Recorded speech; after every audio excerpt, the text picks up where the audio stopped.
الحمد للہ رب العالمین والصلاة والسلام علی خاتم النبیین محمد وعلی آلہ واصحابہ اجمعین الی یوم الدین.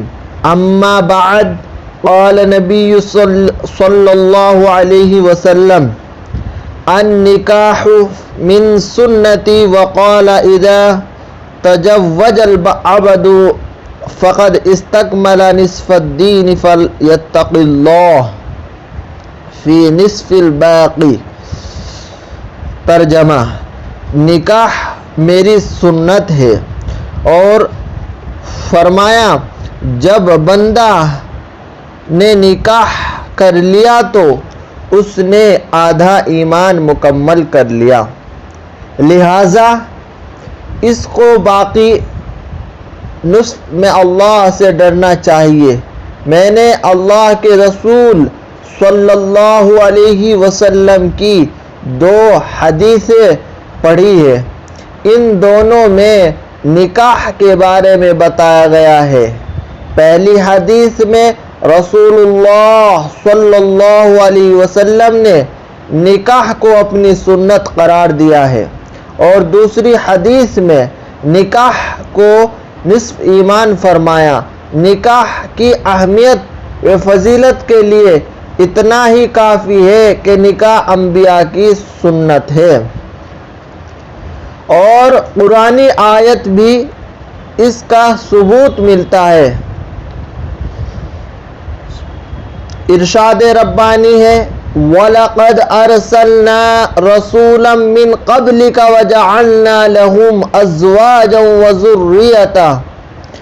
ترجمہ: بلا شبہ ہم نے آپ سے قبل بہت سے رسولوں کو بھیجا اور ان کی بیویاں بچے بھی دیے.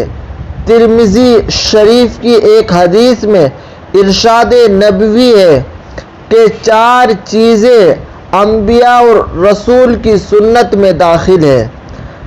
نمبر 1 شرم و حیا. نمبر 2 خوشبو کا استعمال. نمبر 3 مسواک. نمبر 4 نکاح. اس کے علاوہ اور دوسری حدیث میں بھی وارد ہوئی ہے کسی میں نیک صالح عورت سے نکاح کرنے کی ترغیب دی گئی ہے، کسی میں کثرت سے بچہ جننے والی خوب محبت کرنے والی عورت سے نکاح کرنے کی تلقین کی گئی ہے. نکاح انسان کی اصلاح و تربیت میں اہم رول ادا کرتا ہے. نکاح انسان کو بد نظری سے، خواہش، نفسانی، شہوت رانی جیسی اہم برائیوں سے بچاتا ہے. نکاح معاشرے سے برائیوں کو دور کرنے اور بھلائی، اتحاد اور اتفاق کا ذریعہ ہے. نکاح نسل انسانی کا عروج اور تقوی اور انسانی شرافت کا ضامن ہے. نکاح اخوت اور محبت کو پیدا کرتا ہے، صلہ رحمی کی جذبات کو فروغ دیتا ہے، 2 جنبی خاندان کے درمیان قرابت پیدا کرتا ہے. پھر نکاح عورت کے مقام کو بلند کرتا ہے، اس کو ماں بنا دیتا ہے، اس کے قدموں کے نیچے جنت ہے. اس کو بیوی بنا دیتا ہے جس کی عزت و آبرو کا محافظ اس کا شوہر ہوتا ہے. اس کو بہو بنا دیتا ہے. نکاح کے ذریعے ایک عورت بیوی بن جاتی ہے، بہو بن جاتی ہے، ساس بن جاتی ہے، باعث احترام ہو جاتی ہے، محبت کے مہور بن جاتی ہے. اور یہی عورت جب نکاح کے بغیر کسی سے تعلق قائم کرتی ہے تو ننگا قوم بن جاتی ہے، طوائف اور فاحشہ بن جاتی ہے، ننگا انسانیت کہلاتی ہے. بے حیائی و بے شرمی، بدکاری و زناکاری کا مرکز بن جاتی ہے. کتنا فرق ہے، عورت ایک ہے، جنس ایک ہے، اور معاملہ نکاح اور بغیر نکاح کا ہے. شادی بیاہ تفریح نہیں، تماشا نہیں، کوئی کھیل نہیں، بلکہ اسلام نے عبادت کا درجہ دیا ہے۔ شادی بیاہ کو نصف ایمان فرمایا اور نوجوانوں کو شادی کرنے کی ترغیب دی گئی ہے تاکہ وہ ہوش کرے،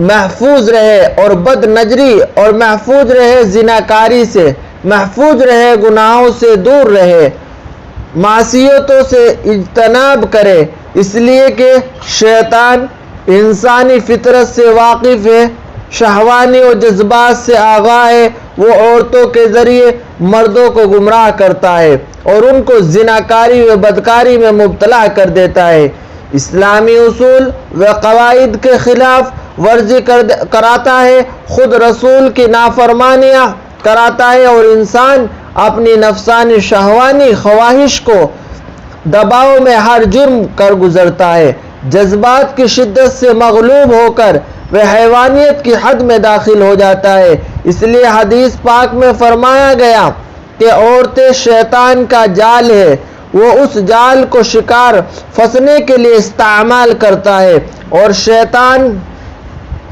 کے جال و فریب سے بچنے کا سب سے بہترین نسخہ اس حدیث میں فرمایا گیا ہے، جیسا کہ اللہ کے رسول صلی اللہ علیہ وسلم کا ارشاد پاک ہے، اے نوجوانوں کی جماعت، تم میں سے جس کو نکاح و شادی کرنے کی قدرت ہو وہ نکاح کر لے، اس کے لیے شادی نگاہوں کو جھکانے والی ہے، یعنی بد نظری سے بچاتی ہے، اور شرمگاہوں کی خوب حفاظت کرنے والی ہے، یعنی بدکاری سے محفوظ رکھتی ہے، اور جس کو قدرت نہ ہو تو وہ روزہ رکھے، کیونکہ روزہ خواہشات کو توڑ دیتا ہے۔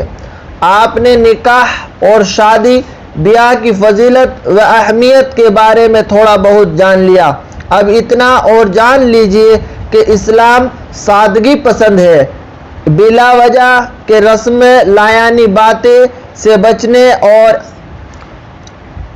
اعتدال میں رہنے کی ترغیب دیتا ہے، سہولت پسند اور آسانیاں پیدا کرنے والا، کسی پر بیکار مالی وغیرہ مالی بوجھ نہ ڈالنے والا مذہب اسلام شادی بیاہ میں سادگی کی ترغیب دیتا ہے کہ چند افراد کو جمع کیا جائے اور خطبہ مسنون کے بعد مرد عورتوں کو شادی کے بندھن میں باندھ دیا جائے، ایجاب قبول ہو اور بس، ہاں اگر شوہر استطاعت میں ہو تو وہ دعوت ولیمہ کرے، ورنہ وہ بھی ضروری نہیں۔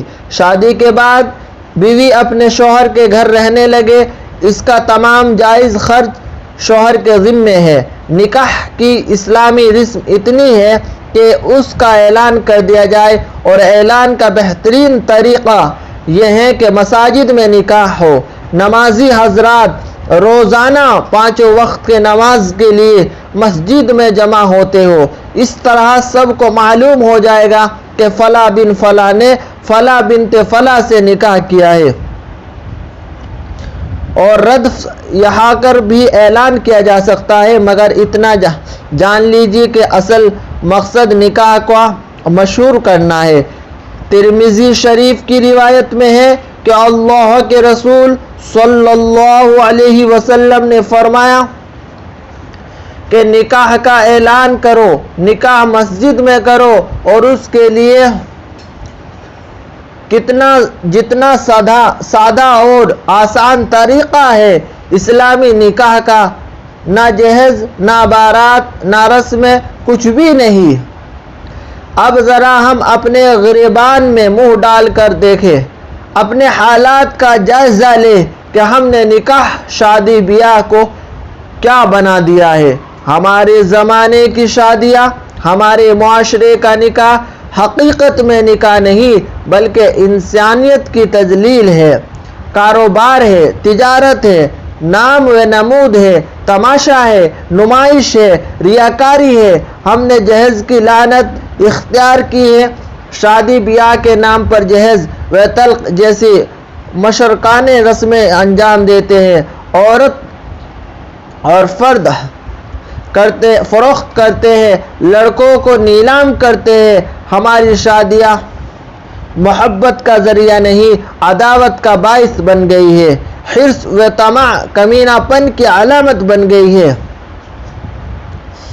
جہیز کے نام پر، طلاق کے نام پر شادی بیاہ میں جو خرافات اور رسمیں کی جاتی ہیں یہاں رائج ہو گئی ہے، وہ خالص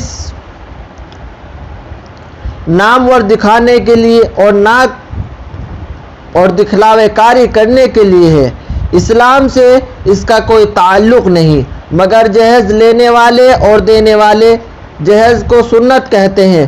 رسول خدا صلی اللہ علیہ وسلم کی سنت کے نام پر اپنی حوص کاری کو چھپاتے ہیں اور کہتے ہیں کہ اللہ کے رسول نے اپنی پیاری شہزادی حضرت فاطمہ رضی اللہ عنہا کو چکی، گدا، تکیہ، پلنگ، مشکیزہ اور مٹکا عطا کیا تھا، مگر جہیز کو سنت رسول کہنے والوں کو اس سنت کی حقیقت معلوم نہیں۔ آپ نے جو کچھ حضرت فاطمہ رضی اللہ تعالی عنہا کو دیا تھا وہ اپنی طرف سے نہیں دیا تھا، بلکہ حضرت علی کرم اللہ وجہہ کے مال سے دیا تھا، یعنی شوہر کا مال تھا، بیوی کے لیے اس سے سامان خریدا گیا تھا۔ اللہ کے رسول صلی اللہ علیہ وسلم نے حضرت علی رضی اللہ تعالی عنہ کی پرورش کی، ان کی شرافت اور کفیل تھے۔ جب حضرت فاطمہ رضی اللہ تعالی عنہا سے نکاح کی بات ہوئی تو حضرت علی رضی اللہ تعالی عنہ کے پاس مہر دینے کے لیے کچھ نہ تھا۔ اللہ کے رسول صلی اللہ علیہ وسلم نے حضرت علی کو ایک زرہ عطا کیا تھا۔ زرہ کہتے ہیں جب جنگ ہوتی ہے، جہاد ہوتا ہے تو اسے وہ کوچ ہوتا ہے، جھنجیروں کی ایک لباس ہوتا ہے، اسے پہن کر جایا کرتے ہیں، اسے زرہ بولتے ہیں۔ اس کو فروخت کر کے حضرت علی رضی اللہ تعالیٰ عنہ نے نصف رقم سے حق مہر دیا اور پھر نصف باقی سے یہ سب سامان خریدے گئے۔ دوستو عزیزو، جہیز در حقیقت ایک لعنت ہے جو ہم سے چمٹ گئی ہے۔ ہم نے اس لعنت کو تمدن سمجھ کر قبول کر لیا ہے، کیونکہ اس میں عیش و عشرت کا سامان فراوانی کی نظر آتی ہے، مفت کی دولت مل جاتی ہے، اس لیے مالدار طبقوں نے اس کو اپنی نمائش کا ذریعہ بنا لیا ہے۔ دولت مندوں نے اللہ کی دی ہوئی نعمت کو حرص و طمع پیدا کرنے کا آلہ بنا لیا ہے۔ زیادہ سے زیادہ جہیز دے کر اصل دولت کی نمائش کرنا ہوتی ہے، مگر اس نمائش نے آج ہم کو کتنا ذلیل بنا دیا ہے، اس کے ہم تصور بھی نہیں کر سکتے۔ کتنی لڑکیاں جہیز کی بھیٹ چڑھ گئی، کتنے بچوں نے خودکشی کر لی، کتنے والدین غربت کی وجہ سے اپنی پیاری بچیوں کی شادی نہیں کر سکتے، اس لیے کہ داماد کو دینے کے لیے ان کے پاس یہ چیزیں مہیا نہیں ہے، فرنیچر نہیں۔ حیرت تو یہ ہے کہ جہیز دینے والے کو کہتے ہیں کہ ہم کو اپنی لڑکی سے محبت ہے، اگر لڑکیوں سے محبت ہے، ان کے فکر ہے تو ان کو میراث میں حصہ مقرر دے، شریعت کے مطابق ان کا حق ادا کرے۔ یہ کیا کہ جہیز کے نام پر نمائش بنا دینا مال کی، یہ غلط ہے۔ غور کیجئے کتنی لڑکیاں جلائی گئی ہے اور جلائی جا رہی ہے، کتنی لڑکیاں بغیر شادی کے بیٹھی ہے، حسن و جمال میں بے مثال مگر دولت سے محروم، اور اس کی غربت کی یہ سزمال رہی ہے کہ شادی رکھی ہے، جہیز نہ معاشرے میں بگاڑ پیدا کر رکھا ہے، معاشرے میں بدکاریوں کی فروغ دیا ہے، خودکشی کو فروغ دیا ہے، رشوت کو فروغ دیا ہے، غریب ماں باپ ساہوکاروں سے سود لے کر اپنی بچیوں کی شادی کرتے ہیں اور زندگی بھر سود بھرتے رہتے ہیں، گھر بار فروخت ہو جاتا ہے، سامان بک جاتا ہے۔